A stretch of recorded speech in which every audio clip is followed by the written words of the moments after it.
teman-teman, kembali lagi di Desviantos Diary. Balik lagi nih ke segmen ngobras, ngobrol santai dan seru. Nah, aku kedatangan guest speaker yang sangat luar biasa pastinya. Teman-teman pasti juga sudah banyak yang tahu ya.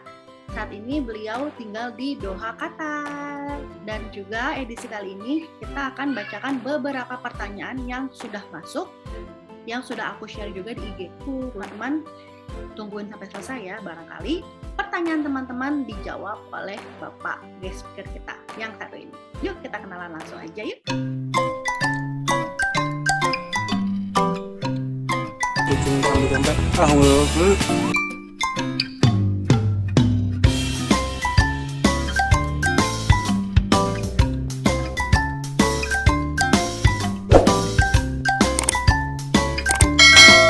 Halo Karim, how are you Bapak? How are you, Rahma? Very good. How are you? Apa kabar? Oh, nice to see you again Bapak for so long time.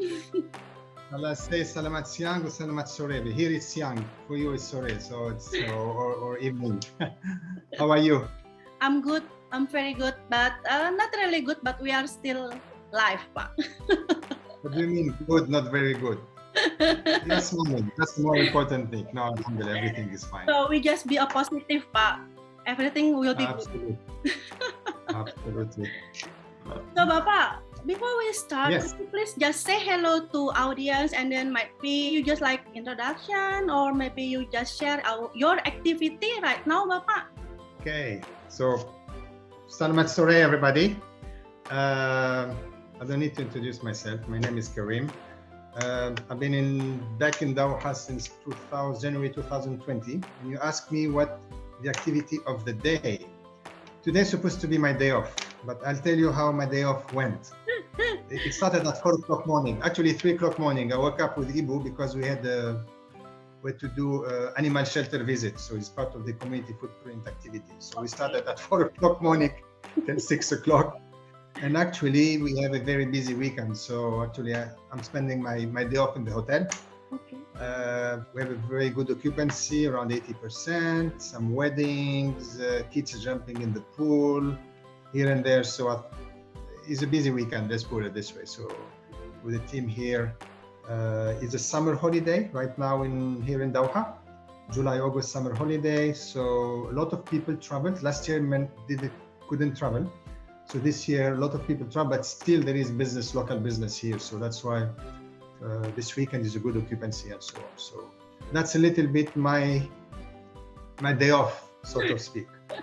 And this time of the year is a busy time for budgeting. So we start already in advance preparing for the budget next year.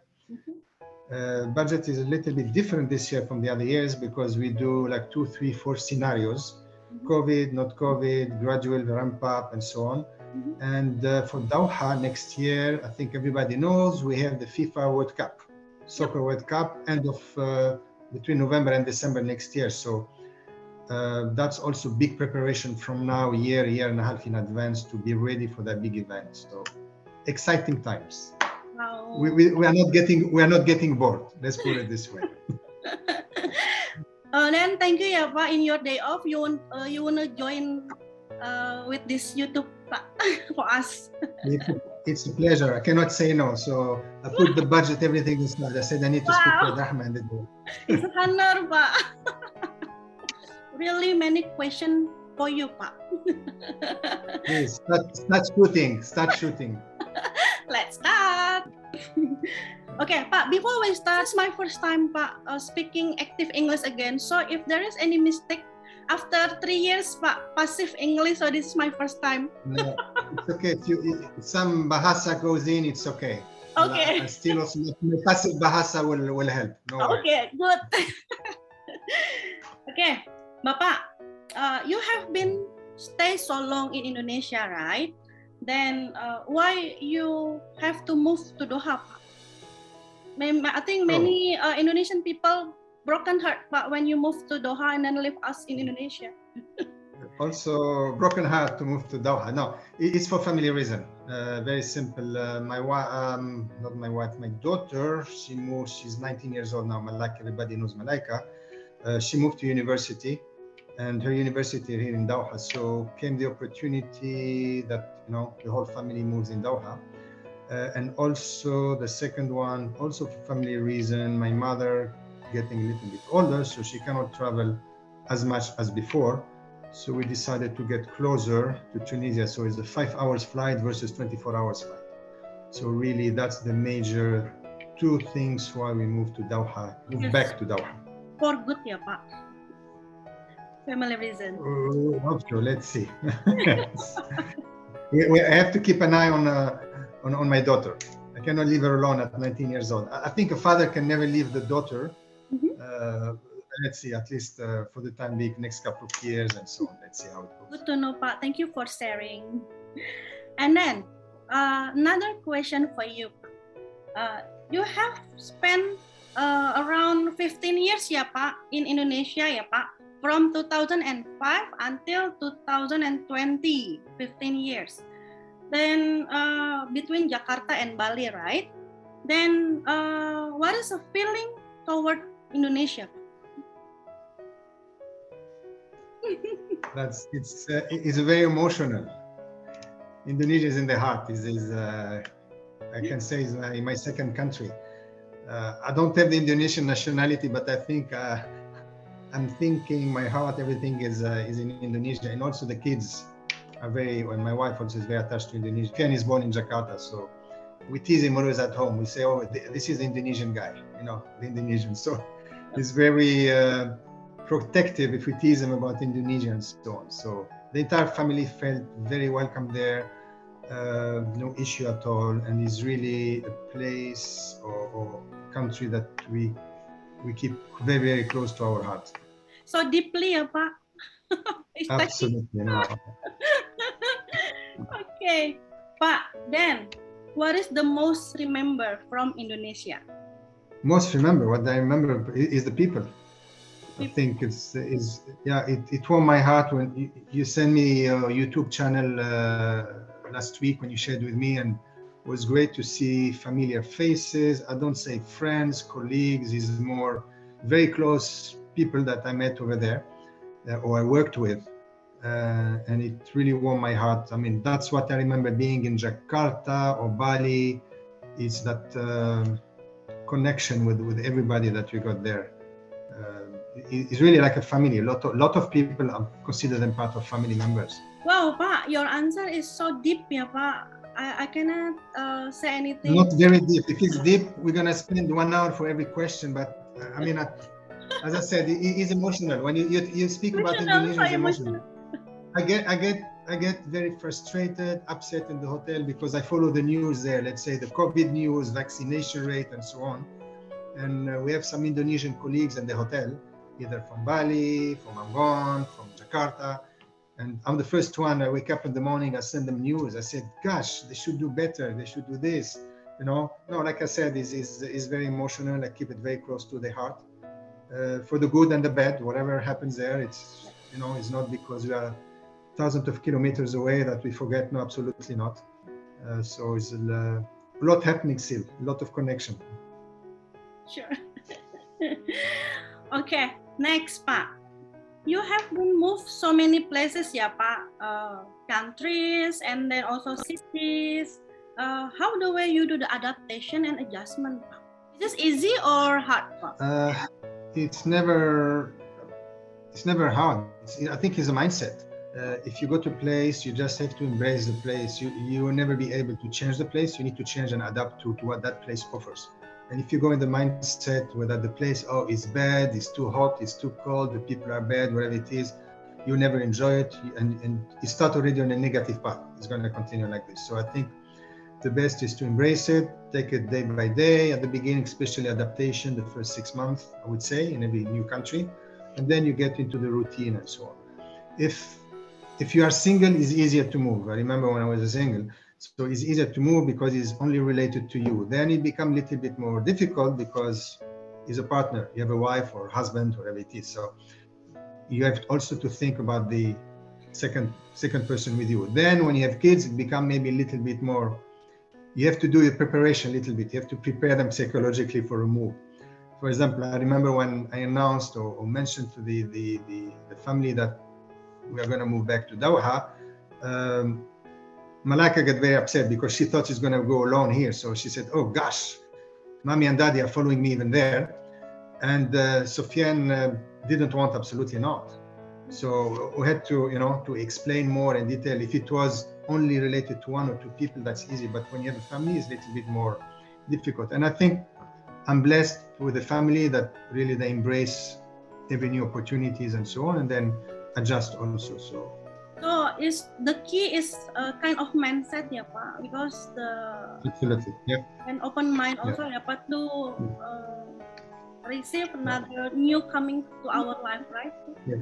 And I see it even in Indonesia, when you move from one province or one place to another. It's not easy to move from Jakarta to Bali, or from Bali to Jakarta. If you live your entire life in Jakarta and you move to Bali or Bintan or Yogyakarta, it's different. The city is different, the custom is different, sometimes the dialect is different. People might look the same, but completely different. I mean, if you move from Jakarta to Bali, it's a different country. Is definitely mindset, customs, all that. So if you're not open-minded to accept, the other side and learn from it and grow with it as a person, then it's difficult. Agree, Pak. Okay, Pak. Next question. How the situation right now, Pak, in Doha? Doha is okay if I compare with the rest of the world. I think because again there is the World Cup coming next year, so there's a lot of preparation. The vaccination ratio is around 80% in the country, which is very good. The government is pushing very much, controlling very much, which that's the way it's supposed to be.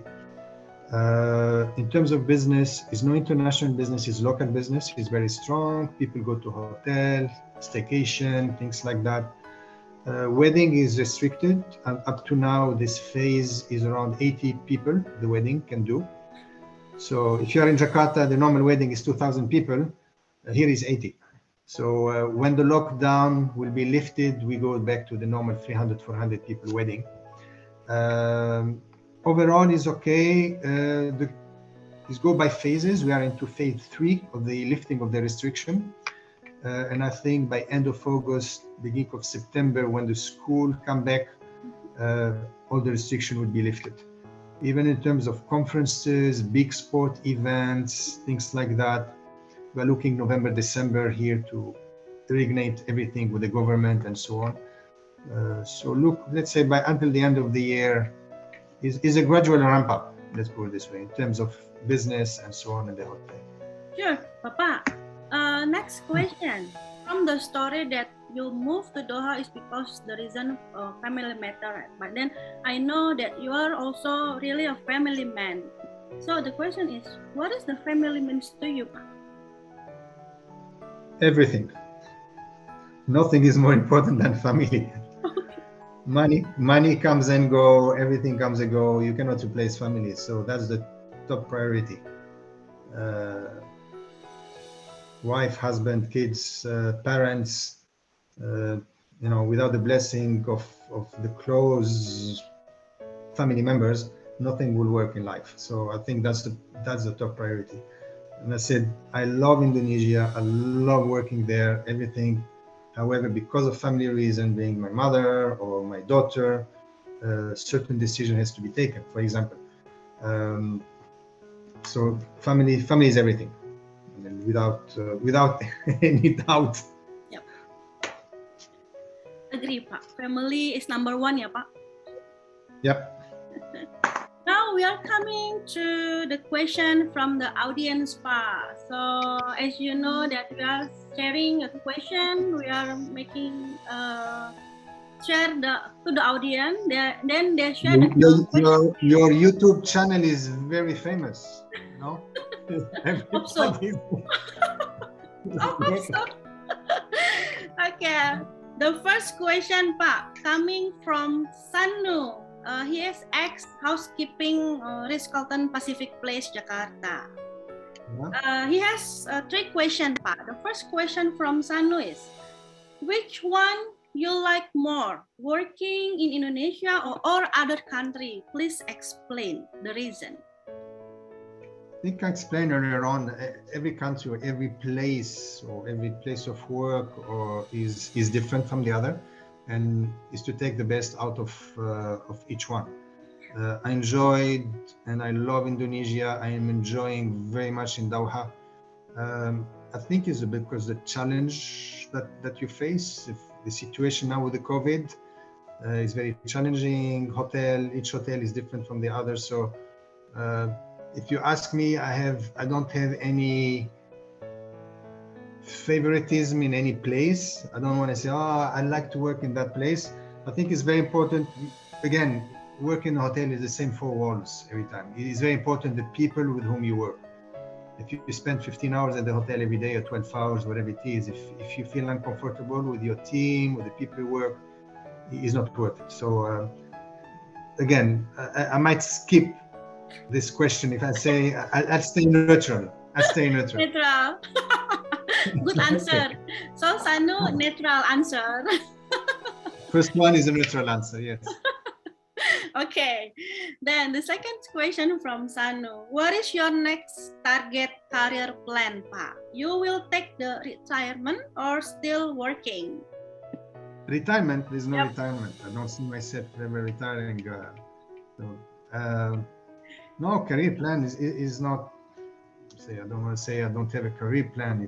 We take it as a day-to-day right now, especially in terms of the business, how it is with the COVID situation and so on. I mean, for here we have plans we already start changing restaurants, concepts, adding a lot of feature in the hotel because we are thinking of 2023-24 after the World Cup was going to happen. Also, a few weeks ago, I moved more into a regional role over here. So I'm overseeing also Saudi Arabia and Oman. Mm-hmm. So there is plans for the region, the brand or company is growing a lot of investment here. So I think the next 2-3 years, there is a big growth. Once this COVID situation slows down, I think will be a lot of investment, a lot of growth in the region. And Qatar right now is really on top of the world in terms of investment and things like that. So I think and our role is to really strengthen the position of our hotel as being the number one in Doha and the number one in the Middle East. Wow, so cool, Pak. Okay, the third question from Sanu. Any chance to see you working back again in Indonesia? Inshallah, yes, why not? Of course. Inshallah. Still a lot of work to be done here in Doha. No, but as I mentioned, Indonesia is very close to our heart as a family, my personally too. I have a lot of friends there, a lot of emotional connection with Indonesia, and I pray really that things go back fast, as it were before, hopefully. And can only get better. Thank you, Pak. Thank you so much. Yeah. Okay, Sanu, thank you for the question. Thank you, Sanu. It's good. Good questions. Very deep. Next question coming from Ega, Pak. He was as our engineering in Rizkalkan Marketplace. Yes. You remember, Pak? Absolutely, of course.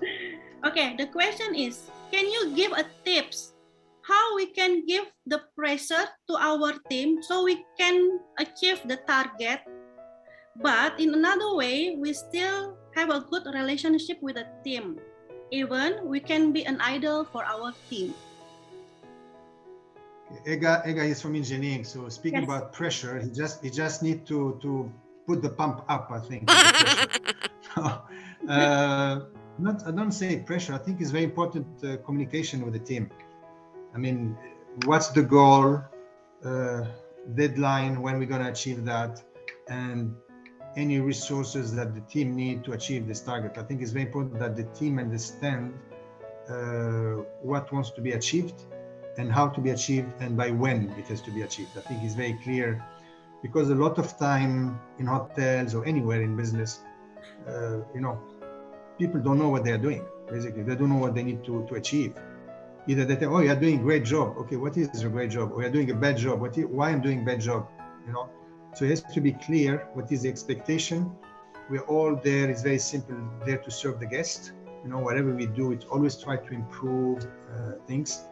And I think when the team understand clearly, have a clear picture without any doubt in their mind what to be achieved and the targets and so on, it makes it much more easier, because they know, each one knows what they are accountable for, they know how they do.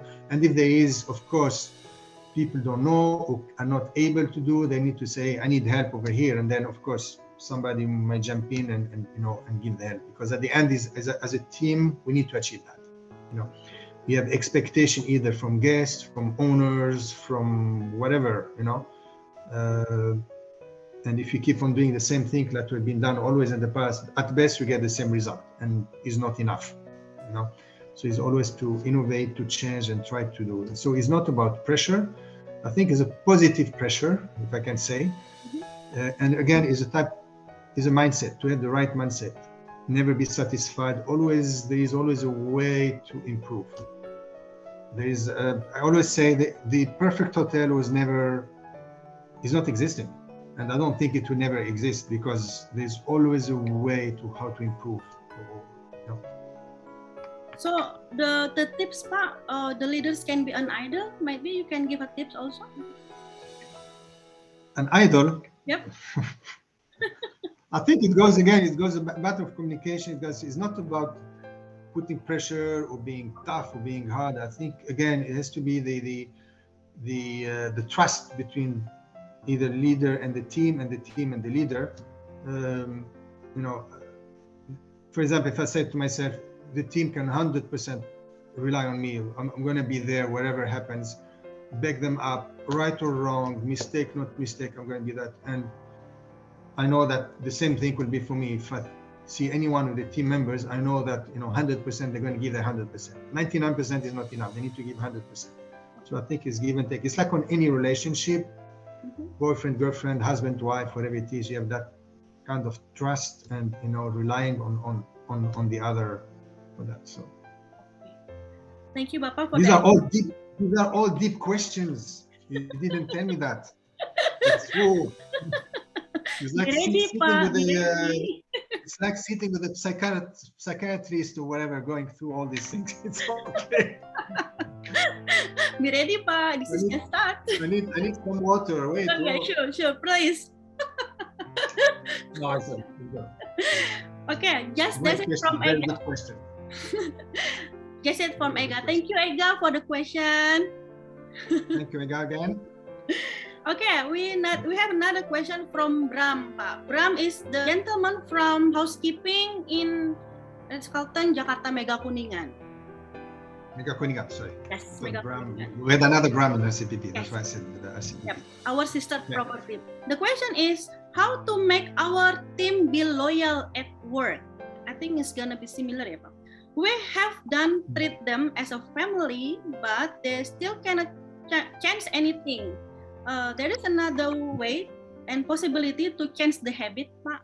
Yeah, it's a little bit like before. The response a little bit like before. It's not about treating as a family. It's not a matter of being nice and kind. At the end of the day, we all have to produce results. A person can do mistake. Actually, the person must do mistakes to advance, to learn, to try. If we don't try, we don't do. We cannot improve. Mistakes are always welcome, as long as genuine mistake. If somebody does the same mistake like 10 times in a row, and you train the person, meaning the person maybe is a wrong fit, wrong position, wrong whatever it is. So think about, you said about loyalty, make them loyal. Again, if I can say, being a supervisor, manager, a leader, whatever it is, you also need to be on the floor. It's not a matter of you send an email out or a memo out and you expect that things will go, because on the good time and bad time you have to be there, regardless. Again, it's like speaking about family, good time and bad times. Also regarding the team, I think is very, very important, the training, growth opportunities, always to prepare your team member for the next level, next position, and so on. So when the opportunity is there, they are ready for it. The worst that can happen is when an opportunity happens or is there and your team member are not ready, meaning they're wasting or you wasted the time. So training is very important, and I think is on a day-to-day interaction between the leader and the team. I think that's how the loyalty or the trust is built. And I mean, loyalty from both ends, or loyalty to the brand, loyalty to the hotel, comes at the end. So the training also the key, Pak, to change the habit.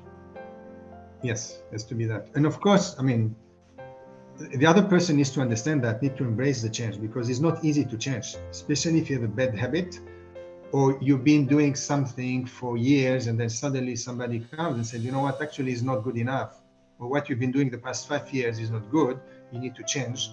So of course you need to explain the why and the how and so on. Again, it's for the benefits for the organization, for the business, or the benefits of the team. So that's the good thing also, as the leader, we need to be on the floor also, ya Pak, not just absolutely, from the office only, right? Yeah. Wow, thank you Bapak for the explanation. That's it from Bram. Thank you Bram from the question. Next question, Pak, coming from Uni XMOD at the Southern Pacific Place. Bapak, kindly share your career path journey from beginning until now in a highlight, Pak. Oh, my career journey. She really want to know, Pak, your career path, Pak. I think I shared with her in the past. I don't know, but anyhow, I did my hotel school in Tunisia.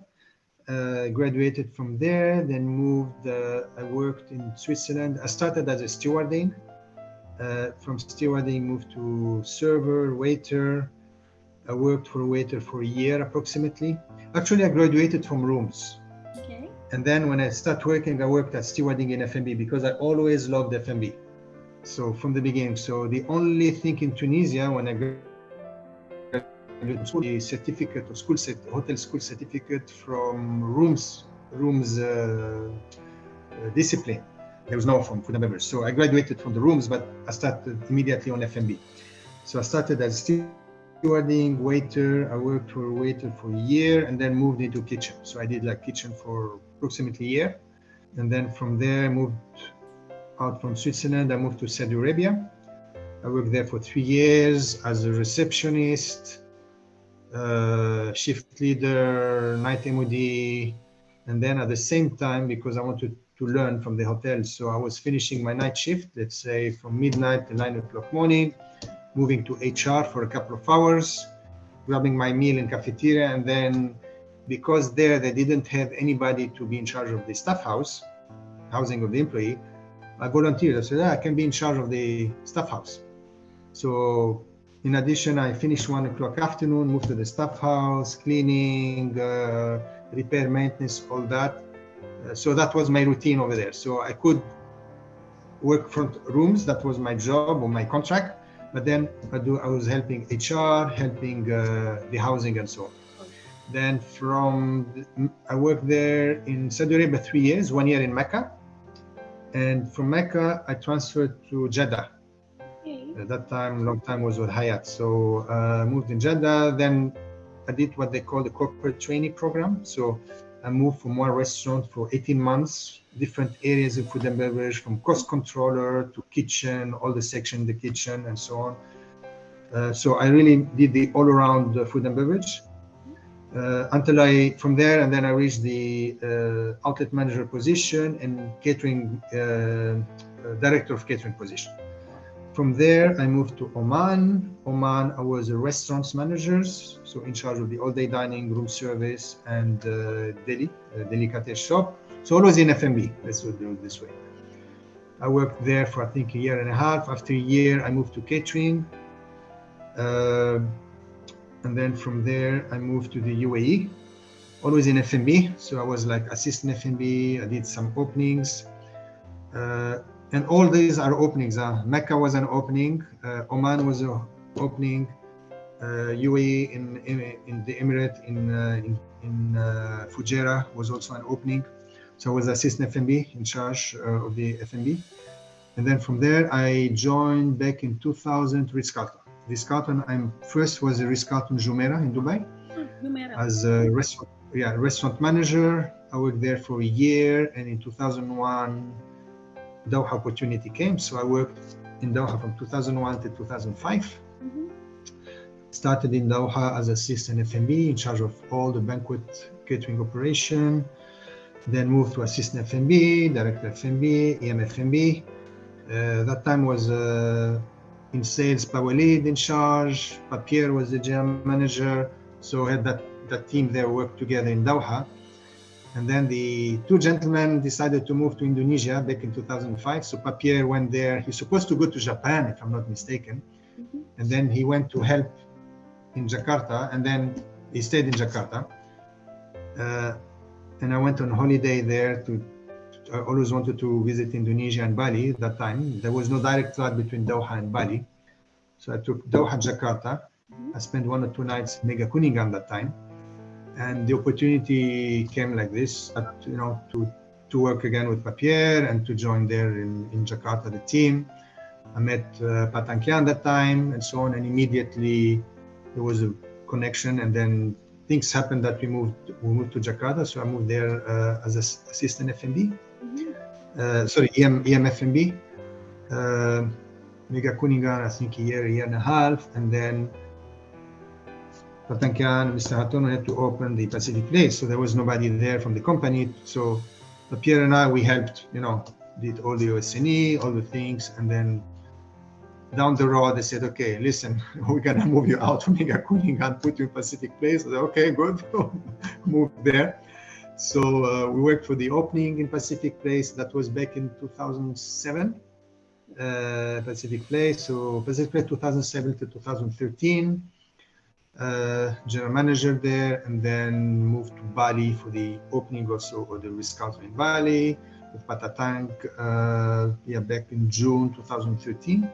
So from 2013 to 2020 in Bali, and now moved here in Jakarta, in Doha. I always say Jakarta and Bali, you see.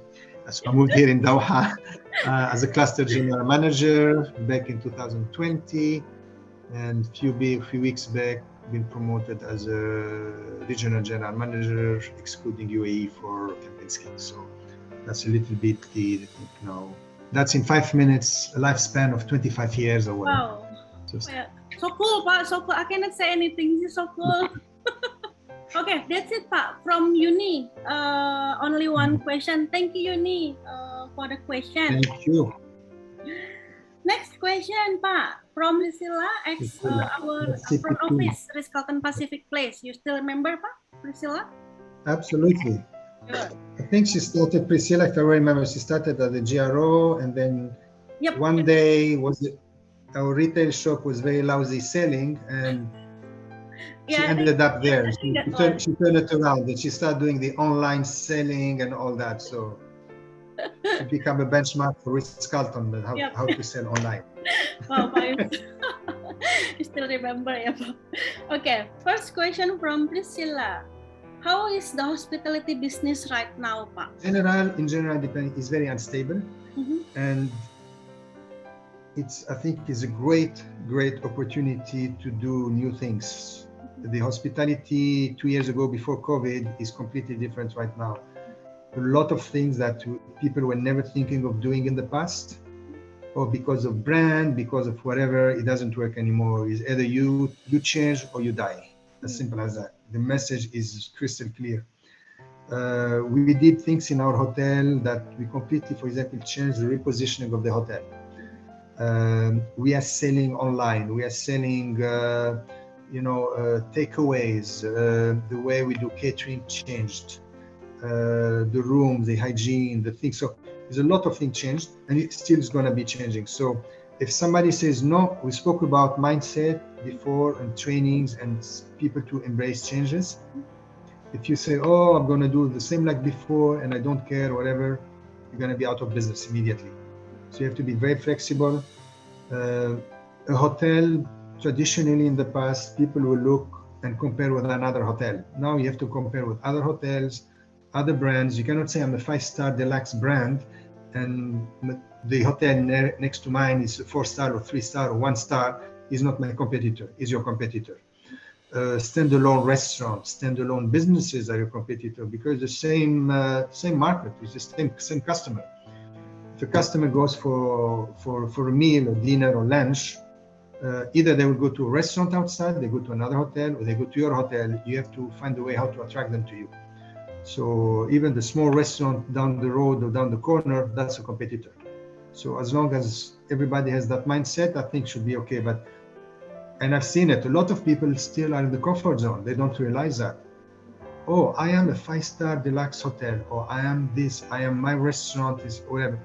If they think like that, and you see a lot of people going bankrupt because they didn't adapt to the situation. Others are completely doing fantastic well. They're selling online, they're very innovative in their approach, in their selling technique, and so on.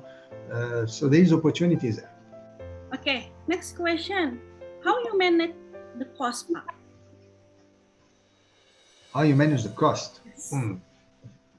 It's a never-ending opportunities, I can say. This cost is everywhere. I mean, I think for let's say in Doha, we have like 2 or 3 big tickets who really control that. You know, depending on the countries. For example, over here, electricity is sponsored by the government. Okay. You know, they give 6 months free. So it's pointless to go there and shut off the lights or the AC because it's free, for example. So there are other areas where you need to do the cost. In Indonesia, it's completely different. It's the other way around. Electricity is very expensive. So if you forget to shut off the AC in your ballroom for 1 hour, that's a big expense.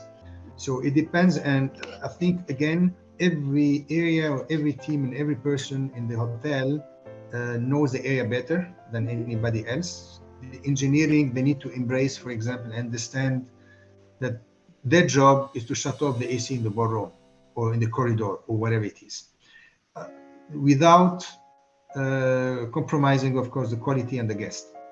If you shut off AC in the room and the guest complains, it doesn't work, okay? But as I gave the example of the ballroom, if the wedding finished at 10 o'clock night, and the banquet manager, banquet team, and the engineering and the chefs forget to switch off the AC, and the AC is still until 12 o'clock midnight, whatever profit you did it for the evening, it got lost in 2 hours. So they need to be very, very diligent and very focused in their own area thing. So if you take in an office, if you have PA assistant, secretary, or whatever leader leaving their computer on, it's a small thing, but they need to switch it off. You know, they need to switch off the AC.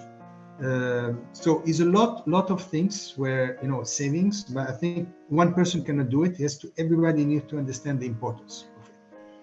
I give an example. For example, here in Doha, Indonesia is very good, I think, in cost savings. Everybody has that mindset. In Doha, no. When I first was here, you ask, have you closed the AC in the ballroom? They look at you, but otherwise it's going to be too hot. I said, no, you need to adjust accordingly. So it's a lot of training when there in explaining the impact of not taking that action to save cost on their P&L. And of course, at the end, on the salary of everybody. So everybody need to understand the importance of that. The fun part, I think, on cost, and a lot of people, when they do the mistake, it's very easy to cut costs anywhere. That's the easy part, and anybody, you don't need to be a graduate, MBA graduate to do that. Anybody can do that. The fun part or the challenging part is to, let's say, manage the cost without affecting the guest.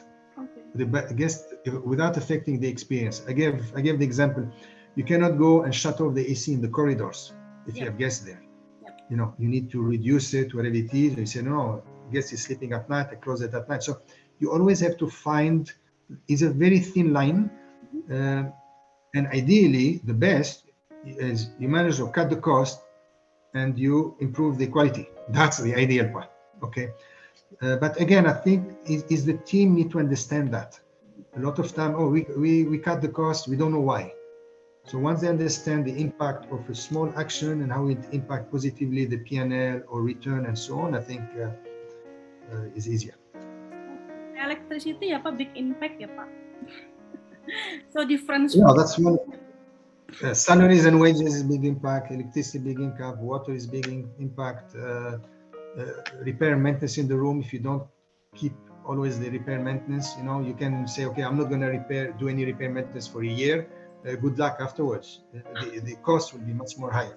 So I think it's like if you have your own home or your own room or whatever, you take care of it, the same way you do it in the hotel. I think that's the way it goes. I see. Okay. Next question, Pak.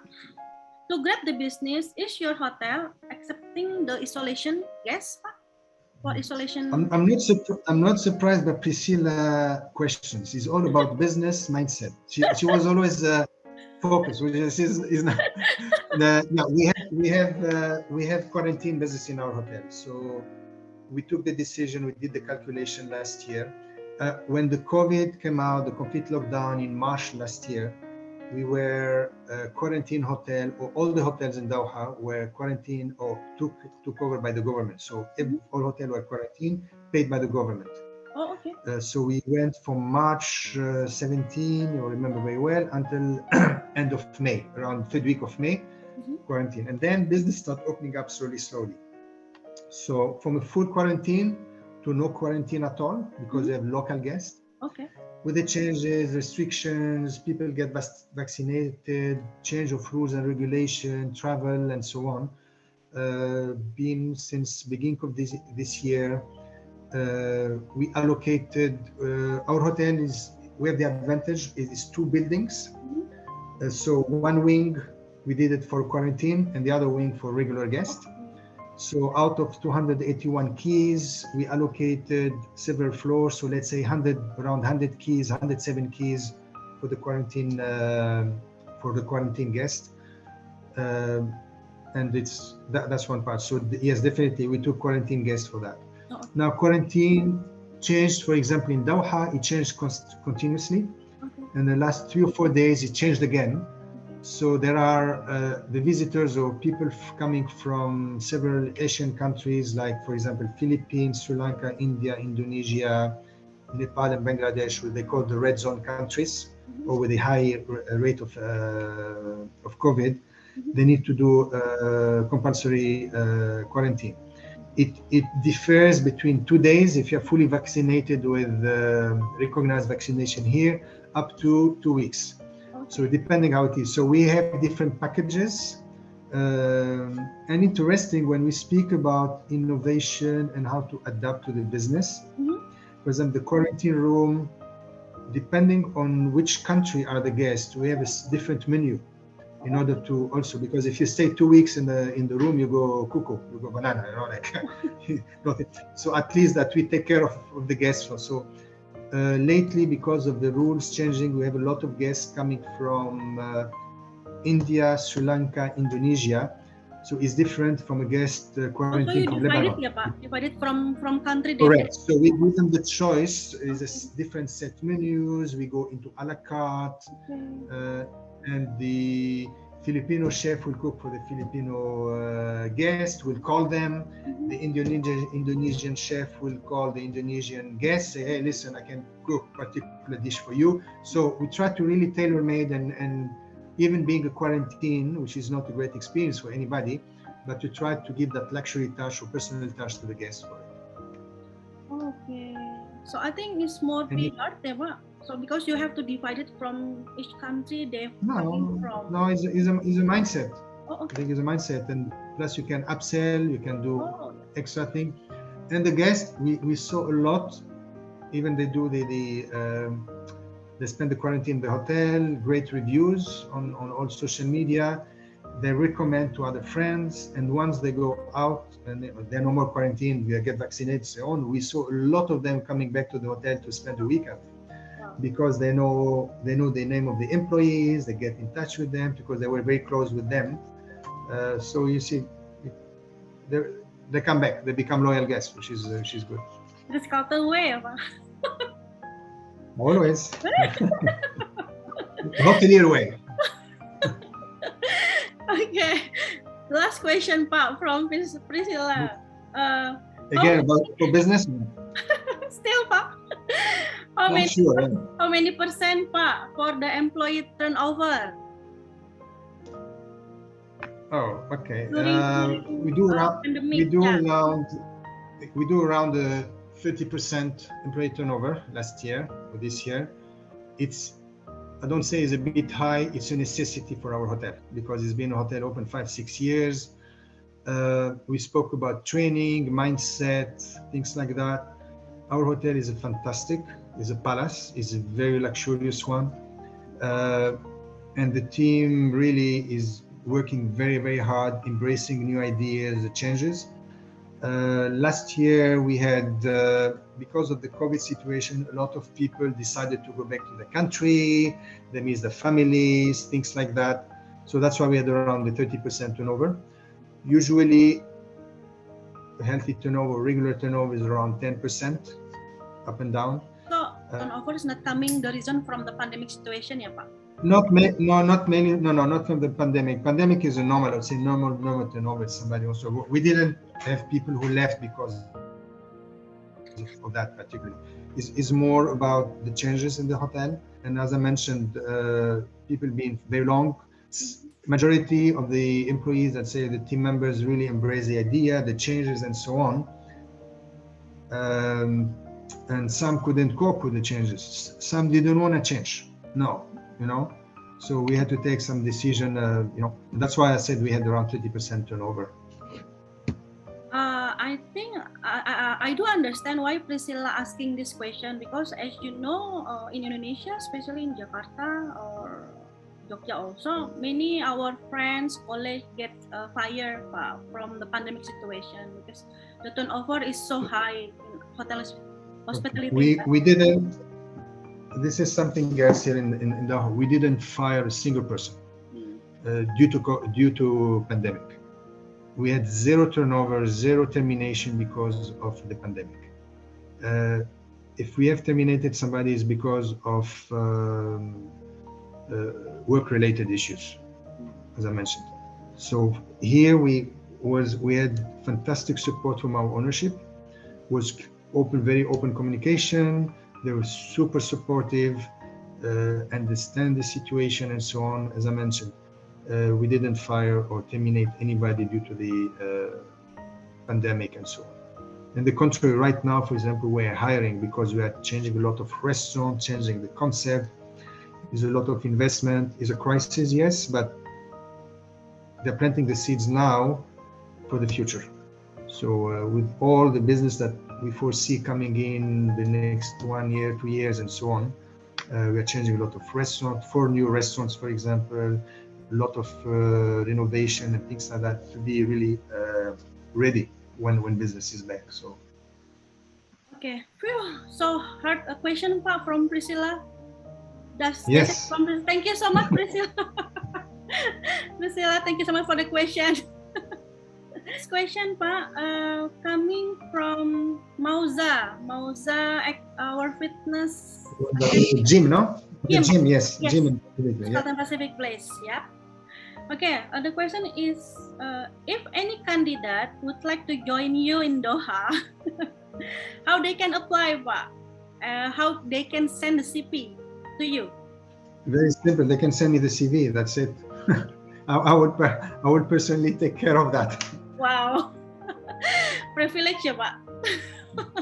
No, absolutely.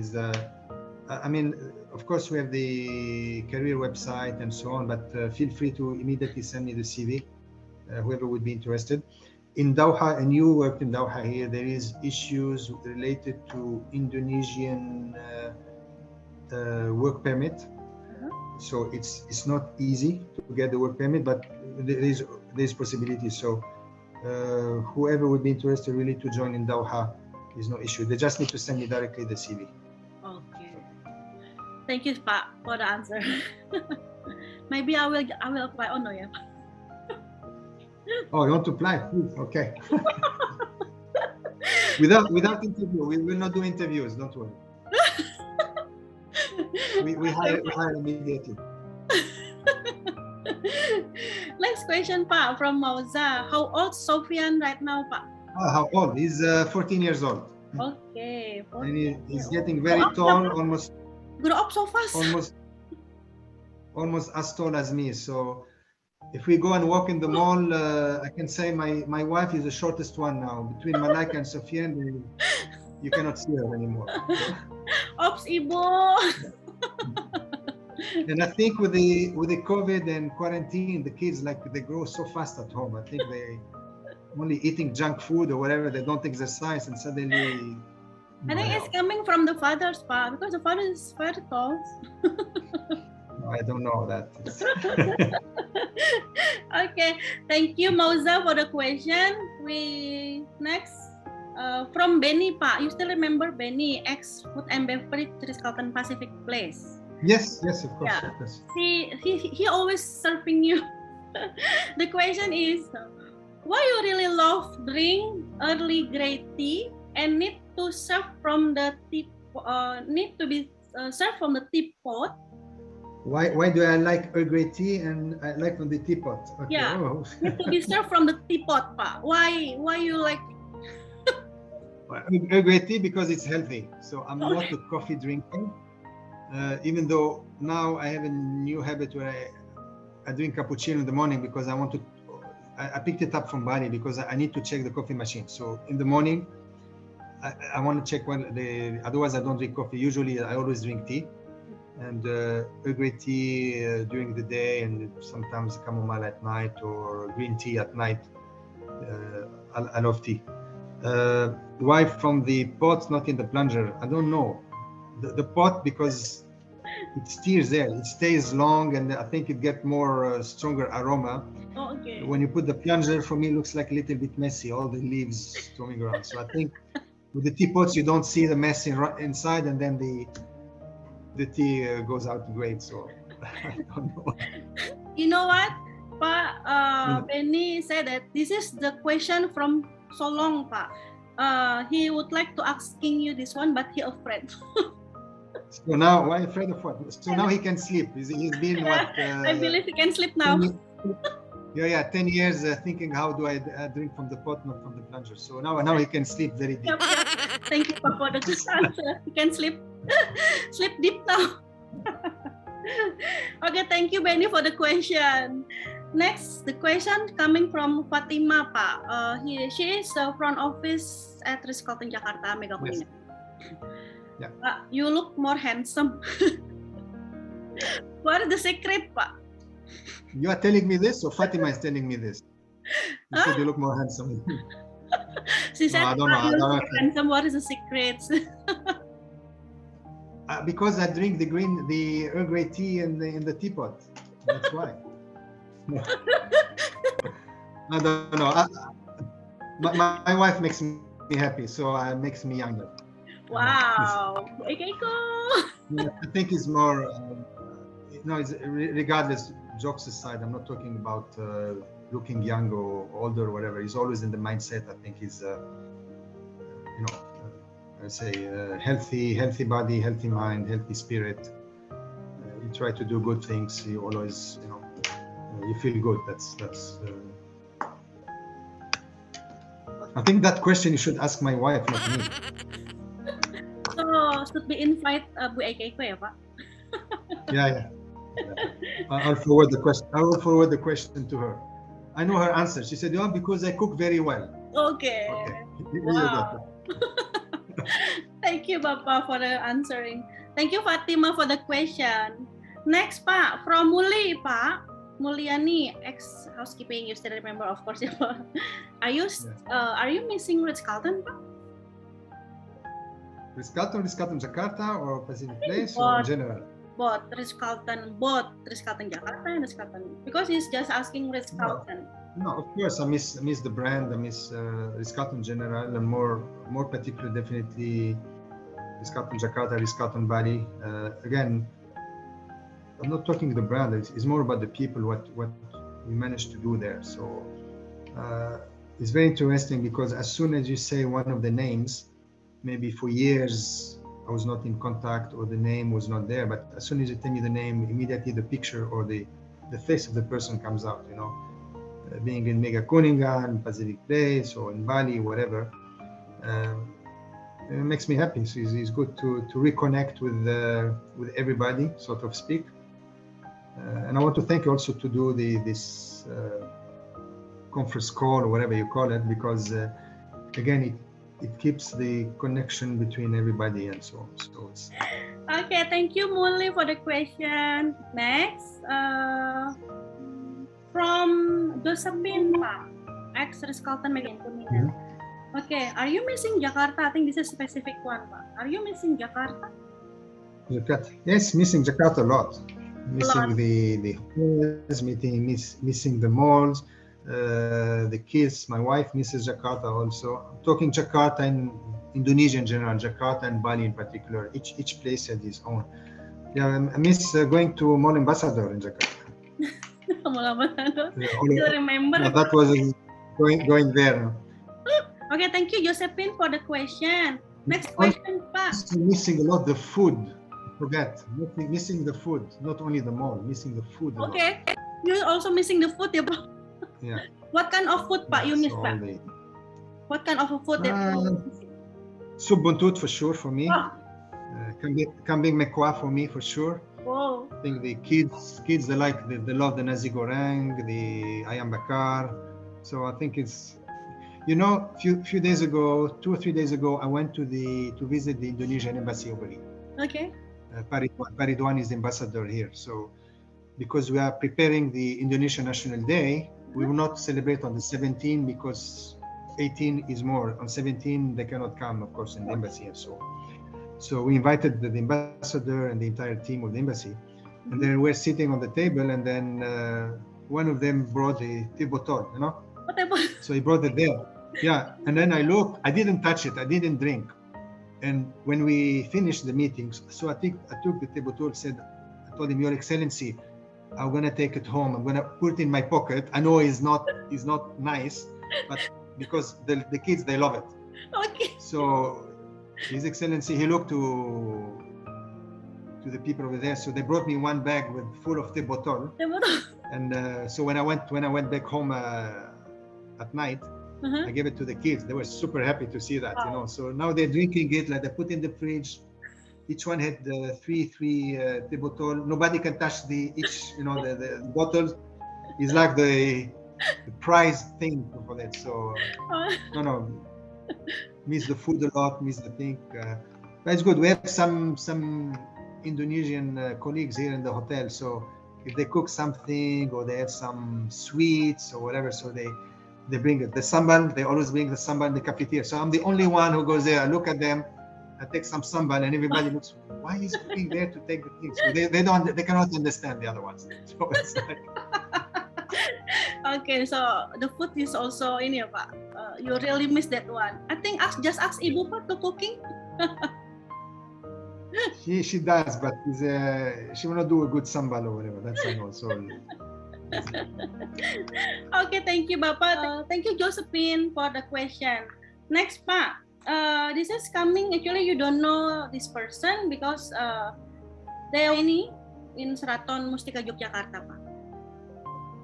Okay, because they see the information question, and then they send me the question. How do we to have a success career in hotel industry, especially for fresh graduate? Meanwhile, many experienced hotelier person get fired from the hotel industry due to the situation pandemic. I think not can answer that. I think it's not only in hotels. Whatever you do in life, you have to be passionate, 100%. You need to love what you are doing.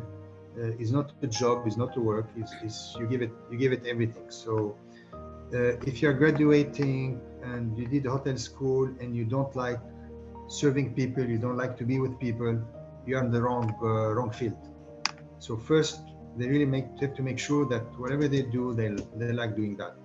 Now, once they go into a hotel, if it's a fresh graduate, most of the time they don't know the difference between working in housekeeping, laundry, or being in the restaurant or in the kitchen. So most probably at the beginning, they need to see which area where their heart goes. What do they like? You can be a great housekeeper, but a lousy chef, or you can be lousy, in the laundry, but you can be a fantastic server. So you need to find where your personality and your skills work, and then, give it entirely and things will come by themselves. Because if you do something you don't like, sooner or later, It affects your health, it affects your mindset, it affects the things. So I think, again, if it's during pandemic, and you mentioned earlier on, if there's a lot of terminations, a lot of things which happen, I guess if you are among the top performers, you don't get terminated. You'd be the last one to terminate unless the hotel closed down. But even though other, GMs or owners will take you. Again, it is all about passion, about your skills, and every day to learn, every day to improve.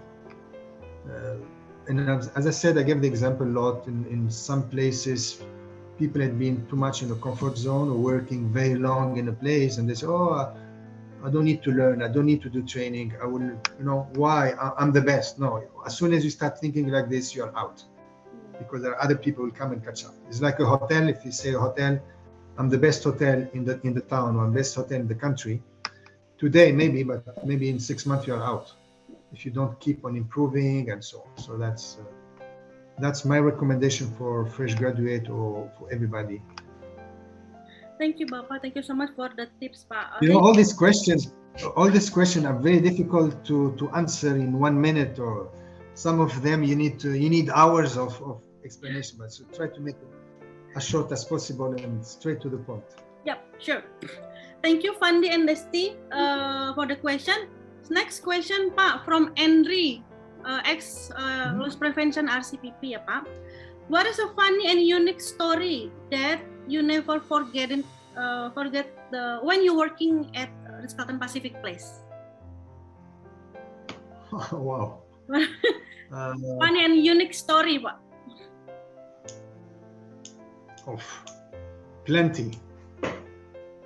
Plenty of them, from the openings to the wow. I can pick up one. We had one of the guests in the hotel, a Turkish guest in the hotel, Mr. Kunait, if I remember well the name, and Turkish guest in general, and this guest in particular, when he talks, he shouts very loud. So a lot of people were kind of scared to speak to him, because every time they speak, he starts shouting and they're scared. So until one day, somebody from the team came and said, "But this guest, we cannot handle." I said, "Why?" "He shouts every day. Every time we say good morning, and the guy is very upset. He looks very angry." So I said, "Okay, what's his name? What nationality?" As soon as they told me the nationality, I said, "Okay, I understand. I go and meet him." And I remember I went to meet him. I was sitting in the lounge on level 6 in Pacific Place, and we had a coffee, tea, because he said sit down together. And we were the only one in the lounge, and he was shouting and I was shouting. He was shouting, I was shouting, because it's a mindset. It's a Middle East way of talking. Oh, okay. Middle East people don't talk with a low voice. The culture, and I was looking at the back, and I would see all the employees' head going out of the wall, looking at us, because they thought really we're gonna go punch each other. And after like 15 minutes of shouting and so on, we stand up and we start hugging each other, and and everybody said, "Pa, is he okay?" I said, "Yeah, he's very happy. He's happy." They were like, so I had to explain to the team that's the mindset, Okay. Don't shout with the Middle East, and don't be afraid, because that's the way they talk. They're very emotional. We talk with the hands, for example, and so on. So it's not that if they talk with the hand, they're going to fight or hit somebody. That's the way. So they need to adjust to that. So that was a little bit funny story, a little bit. And remember another one. I was in the elevator. It was on a Sunday. I always do my tour on Sunday morning. At that time, I have breakfast with Malika and Sophia in the morning, and then I go tour in the hotel. And we had breakfast, we went for a tour, and we checked one room, and in one of the rooms, there was a cockroach in the bathtub. So we picked up the thing, and we called housekeeping to sanitize the room. So I finished the tour. I'm in the elevator with Sophia, and one guest, VIP guest, who had to come and book for a group. So I meet him there and so on, and we start, going on the elevator to the club lounge. And the guest says, so I asked him, I said, so how is the room? How is your stay? And the guy said, oh, very happy. I'm very, very happy and so on. And Sophia, and he was like, I don't know, 3 years old or 2 years old. He looks at him, he said, are you staying here? And the gentleman looks, he said, yeah, I'm staying here. And he says, I found a cockroach. I was like, oh shit, what is he saying right now?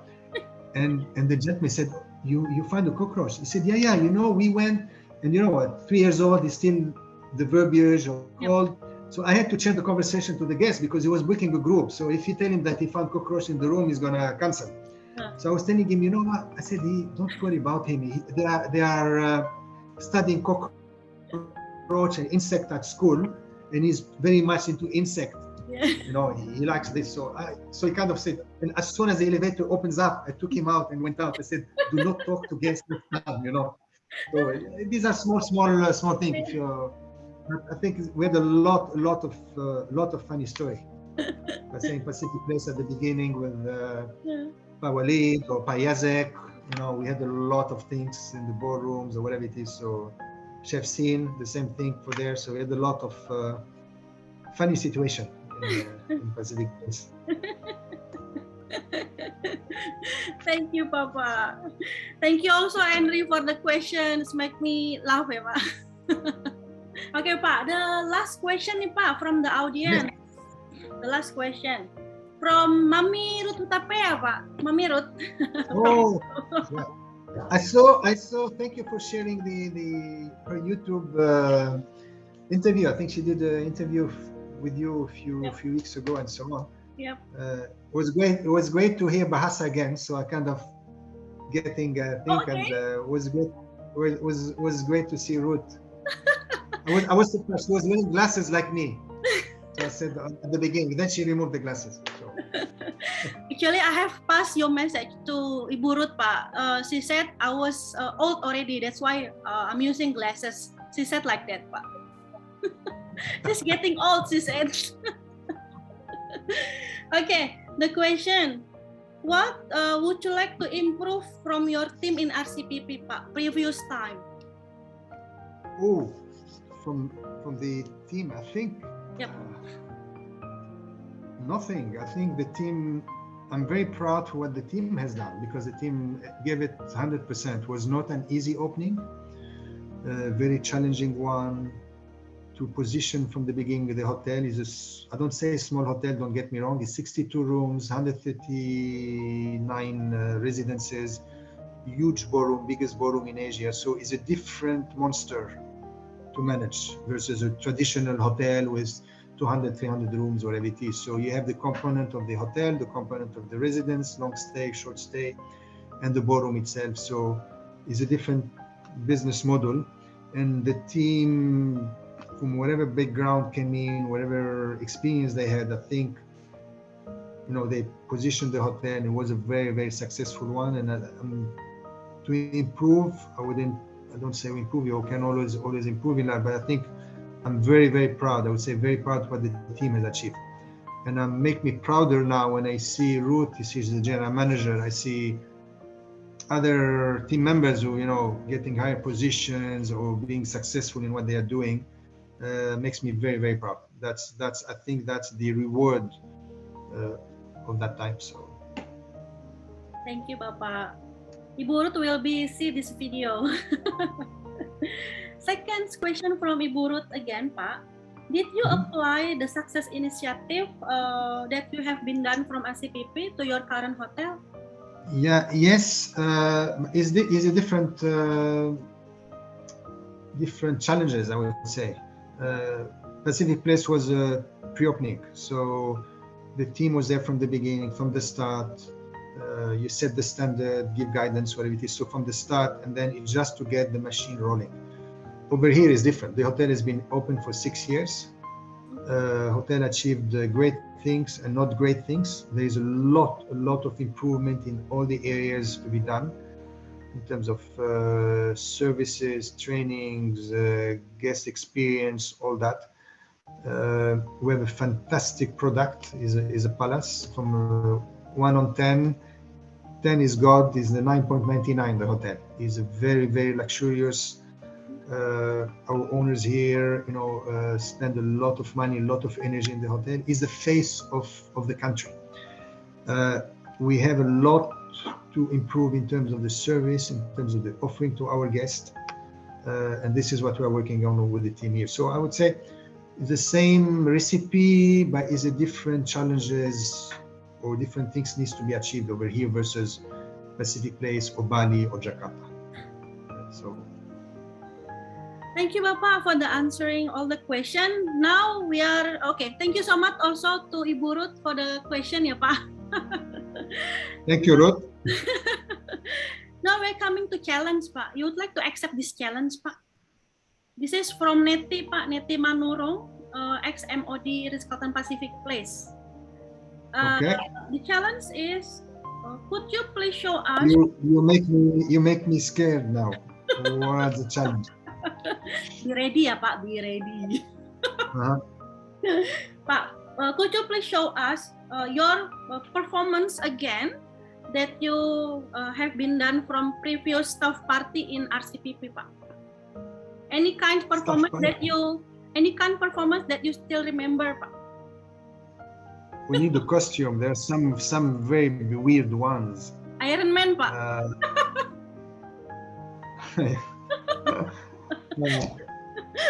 No, I think we had the fun one. We had it in the executive office. I think was a. Yeah.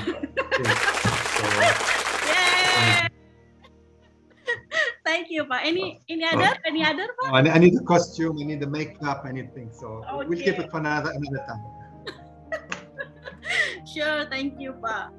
Okay, we also have a message, Pak. This is coming from Sita Oli, Pak. Ex-sales Ritz-Carlton. Karim, I don't have mood to be a sales employee, but if the leader is you, I might be glad to join.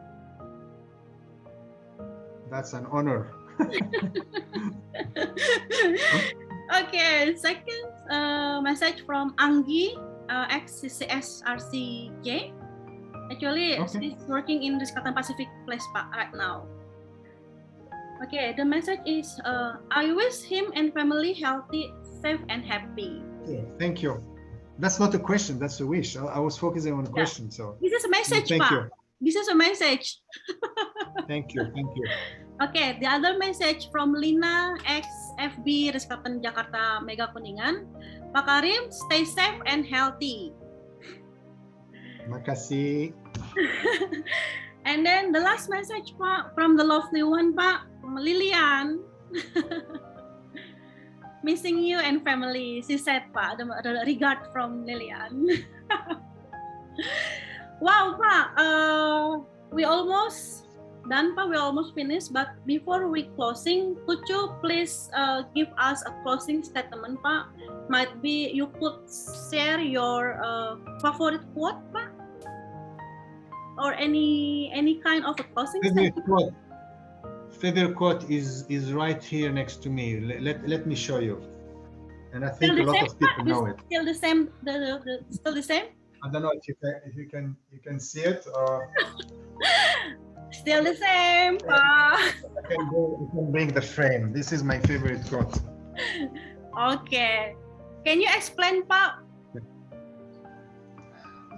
I mean, again, it's a matter of mindset. Impossible is not a fact; it's an opinion. If people say you can or you cannot, they're both right. Huh?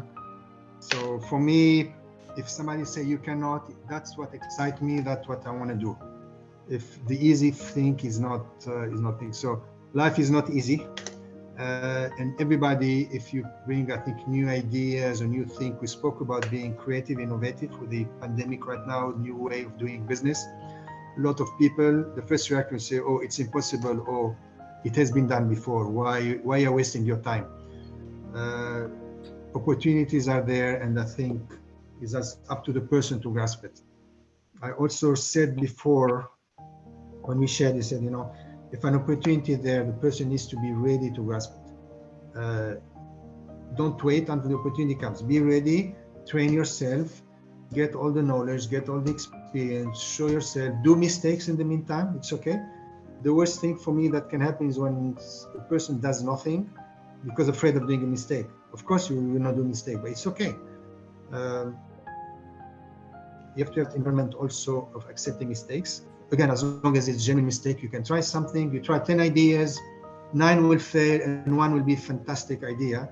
And I give an example. For example, here last year, during the pandemic, during the thing, we were talking with the team one day in the cafeteria because we have a lot of we have 2 big ballrooms and meeting rooms, and of course with the pandemic restriction, you cannot do weddings. There's nothing. So we're saying, you know what? We have 2 empty ballrooms. Can we do something? So we come up with the idea of doing like a kids carnival, so kids activities and so on, because nobody was doing it. Some people said, "Oh, it will never work, and we need to spend $10,000. We're gonna lose money. Better not do anything." And we said, "No, let's try it." We invested $10,000, and then basically was a fantastic idea. The hotel was packed with that. People were coming from outside queuing, putting their kids just to do activities, and it brought a lot of good PR for the thing. So when I'm saying people at the beginning said it's impossible or not worth it, don't listen to that. Just do it, you know. And the worst can do is what? You're gonna fail. It's gonna be the same as what you're doing right now. So at least that there is, and that goes, I think, in the hotel, in the work, in life in general. So always it's good to try new things because you can always get good result. Thank you, Papa. Thank you so much.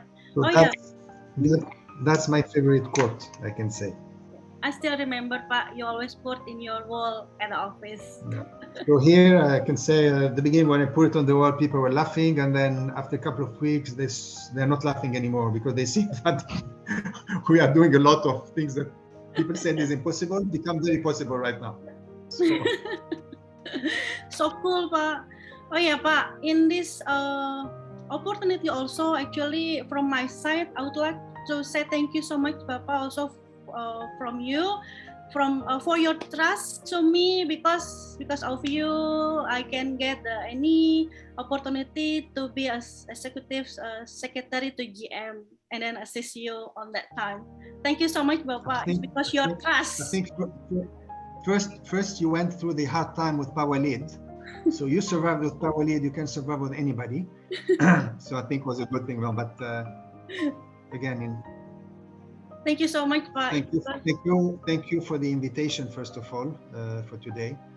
I love the idea. I think also is being creative of doing a YouTube channel, get people connected, you know, old acquaintances, colleagues, friends, whatever. And hopefully it's a successful idea. It can only grow. And I advise everybody to follow Rahma YouTube channel and Desfi YouTube channel. Thank you so much. More success, and I think is a good example of being innovative, creative, trying new things in life. Thank you. And again, connecting other people. Now everybody knows they can send their CVs to me, no problem. Or just kidding.